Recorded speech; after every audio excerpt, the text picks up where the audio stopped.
Hey guys! This is Nyx. For today's video, gagawa tayo ng panibagong makeup look and it's called Latina Makeup. So, nagawa ko na tong nagawa ko na tong makeup look na to before pero in-upload ko siya sa TikTok.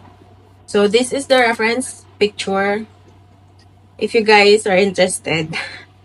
So, first things first. Of course, hindi pwedeng kalimutan yan kahit sa ang makeup look man yan. Kahit nga sa bahay ka lang, kahit di ka magme-makeup eh. It's a must. So, first ay skincare. Skincare routine. By the way guys, most of the products that I'll be using, most of them are local brands. Okay, so first things first. Toner. Toner is from Anua. I don't know the right pronunciation, but I think it's Anua. What I like to do is, idadab-dab ko lang siya sa face ko. Minsan lang ako gumamit ng cotton pads. Ganyan lang, guys.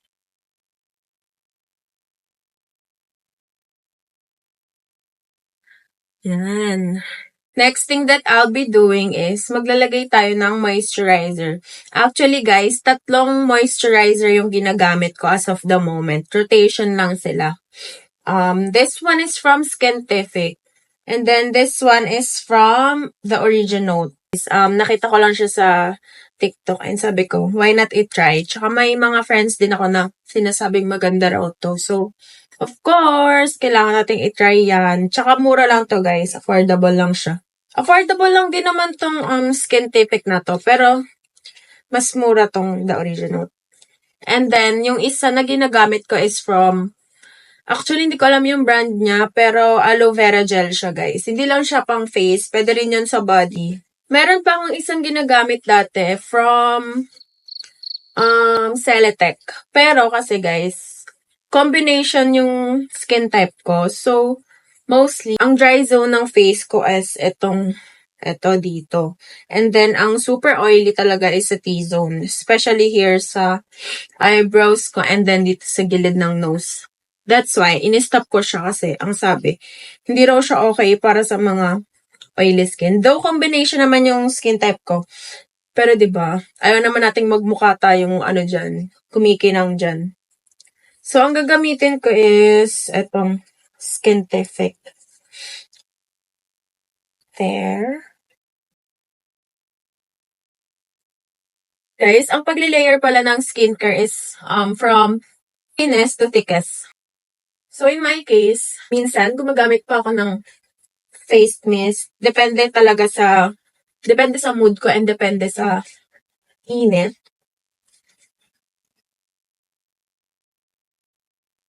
So, ayan guys. Hintayin lang natin siya mag-set bago tayo magpatong ng panibagong skincare. Back to what I was saying, guys. Ang pagli-layer ng skincare is from thinnest to thickest. So, in my case, I used facial mist, and then serum, and then moisturizer, and then sunscreen, and eye cream. Minsan, naglalagay ako ng primer. Pero kasi guys, pag nagpa-primer ako, may tendency na nagkikakey na yung face ko. For me, ang primer is optional lang kasi hindi mo na kailangan ng primer kapag maganda na yung skin prep mo eh. But of course guys, syempre, pag super heavy ng makeup na gagawin nyo and kapag kunyari, mga prom, graduation makeup look, ganyan, mga pang nighttime yung makeup nyo, of course, kailangan nyo ng matibay na, kumbaga, pundasyon ng makeup nyo. So, syempre, naglagay kayo ng primer. Depende rin talaga yan, guys, sa inyo. Next, maglalagay tayo ng sunscreen. This one is also from Original, guys. Before, ang ginagamit ko is from Bello. I know, actually, nag-start ako sa Rix or RYX. And then, next is, nag-switch ako sa Bello. Tapos, YOU, and then, etong Original. So, YOU naman guys, yun guys, sobrang ganda talaga nun kasi naka 2 to 3 bottle ata ako nun. And then, itong Original naman, So far, 2 weeks ko pa lang siya nagagamit. So far, okay naman siya for me sa skin type ko. Guys, don't forget na lagyan din yung neck ninyo ng skincare para pantay, guys. Aantayin lang natin yan na mag-set, guys. Maglalagay muna ako netong Birds and Bees na lip balm. No, actually, maglalagay muna pala ako ng eye serum. Iwas creasing yan, guys. Okay? Okay. Of course, guys, Latina makeup nga to, and mostly yung mga Latina is super heavy makeup sila. So, gagamit tayo netong e.l.f. na Power Grip Primer.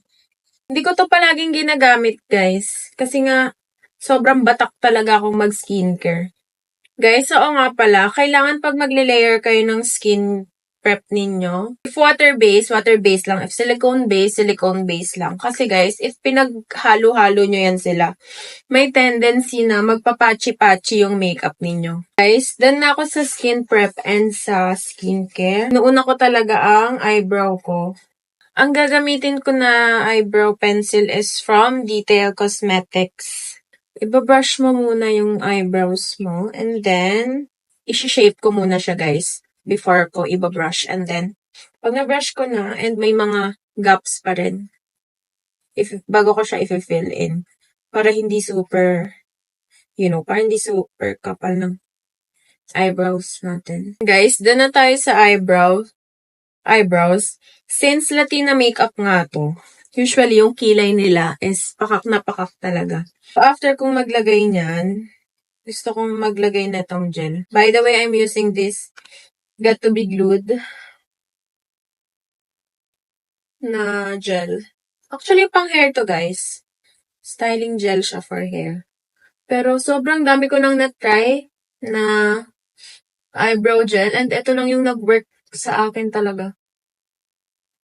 Though, nag-try ko yung sa Get Ready With Me, guys. And maganda rin talaga yun. Like, as in, buong araw, plakado talaga yung kilay ko dun. Hindi talaga siya gumalaw. So, for the base, guys, ang gagamitin ko is itong Maybelline Fit Me in the shade 220. I have a neutral to warm undertone, guys. Kaya minsan, nahihirapan din akong maghanap talaga ng shade na babagay sa akin. Kasi nga, neutral. And then, don't forget the forehead. Trust the process. Next, guys, linisin na muna natin tong eyebrow natin. Using this angled brush. Guys, alam nyo ba, itong Latina makeup look na to, ito yung mga tinatawag na 2015-2016 makeup look. Yung mga makeup ni Kylie Jenner way back. Meron akong ginawang ganun dati, guys. Like Kylie Jenner makeup look. Hindi ko alam kung makikita ko pa siya. Pero if meron, i-insert ko siya here. Nice! Here. Tsaka yung mga kilay na pinaggagawa ko dati. Like, super plakado talaga. Dinaig pa ang mga Latina. Our eyebrows are sisters, not twins. So, hindi talaga sila, like, super perfect na pantay. Boobs. Sino ka dyan? Kylie Jenner. And then, after that, guys, maglalagay tayo ng eyeshadow. So, ang eyeshadow na gagamitin natin, guys, ay, of course, neutral colors lang. Shade of browns lang ang gagawin natin ngayon. Actually, guys, ang gagamitin ko muna is itong white. Para maset lang muna yung concealer dyan.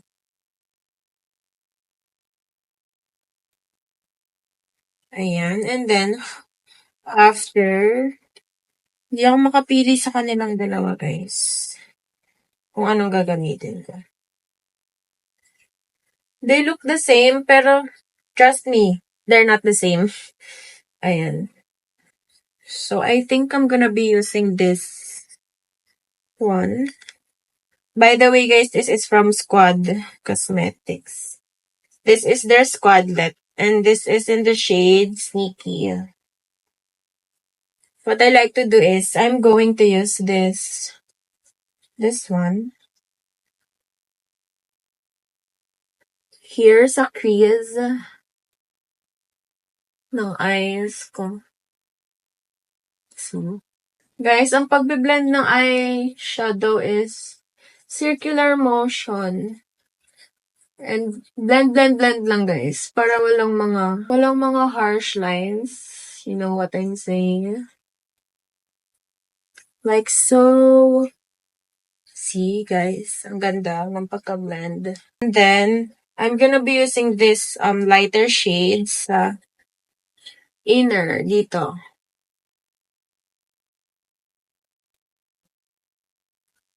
Do what you think is best. Guys. After all, mukha na naman yung may make-upan nyo, hindi naman ibang tao.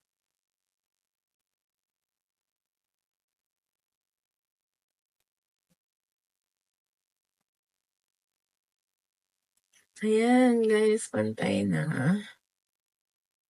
After that, guys, maglalagay tayo ng blush on. Actually, ito na lang gagamitin kong blush on. This is from Vice Cosmetics. In the shade Always Sweet. This is a very light pink lang, guys. Dito lang, yan. Here. And then after that, guys, maglalagay tayo ng concealer. This is from This is from Strokes Beauty. The shade Medium 01.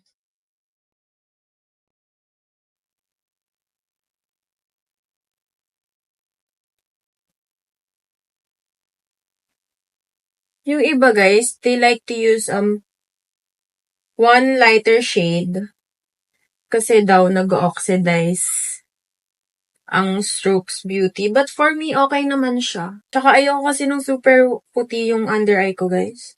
May tendency kasi na nag-gray siya. Alam nyo, nagiging gray siya, lalo na kapag di ka naglalagay ng color corrector. So, ayan, i-blend lang natin yan using this brush. Bigger version ng brush na ginamit natin kanina sa eyebrow natin. Mas gusto kong nauuna yung blush on ko, guys, kaysa sa concealer.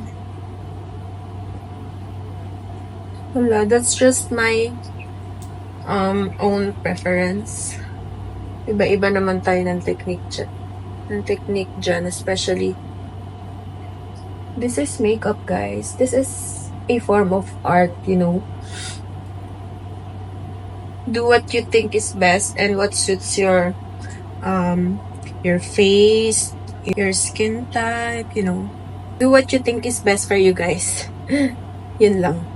Papatungan ko siya ulit ng blush on. Pero yung excess na lang dun sa brush na ginamit natin kanina. For that, you know, seamless look. And ang gagawin ko next is, isi-set ko yan. In this Get Ready With Me Loose Powder Cream Puff. Guys, this is nice, especially sa mga oily skin. So, itatap-tap nyo muna yan, guys. Kasi kung ano yung itsura niyan dito sa puff, ganun yung lapat niyan sa skin ninyo. So, if, you know, buo-buo yung powder niyan, like, hindi nyo siya tinap-tap ng ganyan. Ganun din yung kakalabasan niyan sa face ninyo. Diba? Ayaw naman nating mangyari yun. Pero, with this powder, guys, napansin ko, kahit di ko siyang ganunin, maganda pa rin yung lapat niya sa face ko. Pero of course, gusto ko pa rin gawin yung ganun. Para sure, diba? Yan. Set. Set mo lang yan dyan, guys. I mean, mag-bake. Hayaan mo siyang mag-bake dyan. Habang ginagawa mo yung hayaan mo siyang mag-set dyan while you're doing the rest of your makeup. And may humihilik na po dito. Ayan. And maglalagay ako dito.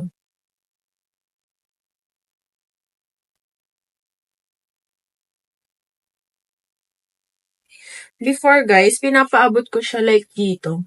Pero mas napansin ko, mas okay sa akin yung dito, like pag ganun siya. Yan. Like yung hindi ko siya dinediretso hanggang dito sa ano. Mas okay siya. Nagsisihilikan na po yung mga kasama ko dito. Ayan. Hahayaan ko lang siyang mag-set dyan, guys, while I'm doing the rest of my makeup. So, since this is Latina makeup, kailangan super pakak. Hindi naman super, pero kailangan maganda ang pagkakaano natin ng bronzer. Tsaan. By the way, guys, this is from EC in the shade Torrid. This is their cream cheek bronzer. And then here. By the way, guys, feel free to correct me if may nasasabi akong mali. Because I'm not a professional makeup artist. Hobby ko lang siya. Okay. After that, guys, maglalagay na ako netong eyelash extension. That's the main ingredients. Para pakak na pakak ang iyong makeup look. Guys, hindi ko naman ang gagamitin ko dito sa mga to. Actually, nakalimutan ko na kung ano yung ginamit ko. What is this one? Mukha namang ipis. Guys, I'm done putting the eyelash extension. As you guys can see, ayan na yung itsura niya. Powder contour. Since wala ako ko yung contour ko, guys, gagamit tayo ng brown eyeshadow na lang. Itong dalawa sa top, paghahaluin ko lang sila. And then, sa forehead, of course, don't forget. Ang gagamitin kong eyeliner is from Beauty Glaze. Itong pink brown. Hindi ko na in-overline yung lips ko, guys. Okay naman na yung lips ko. Hindi na kailangan i-overline. There. And then, what I like to do is maglalagay ako ng mas lighter shade. And then, ilalagay ko siya sa middle. This one from Colorette, guys. Yung mini nila. This is in the shade Jordan. Actually, pwede nyo rin tong ipang contour. If gusto nyo lang naman. And then, lalagay ko lang yan dito. Sa middle. Ayan, magiging ganyan yan, guys. And, hahayaan nyo lang muna siya matuyo kasi medyo watery siya. And after that, guys, maglalagay tayo ng lighter shade ng lipstick. Pero sa middle lang siya ulit. This is from Detail Cosmetics in the shade Moody. Hindi ko alam kung may ganito pa sila, guys, kasi nabili ko to sa warehouse sale nila way back. I think, no, hindi siya 2023 eh. 2024 ata, guys, if I'm not mistaken.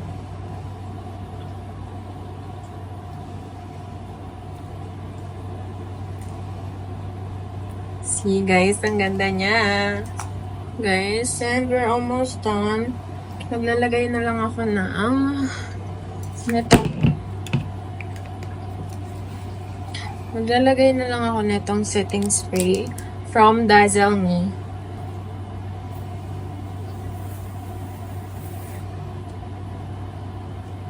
And then, hayaan ko lang yan siyang mag-set, guys. After mag-set ng setting spray, guys, maglalagay na tayo ng highlighter. This is the final look, guys. Tell me, baby, do you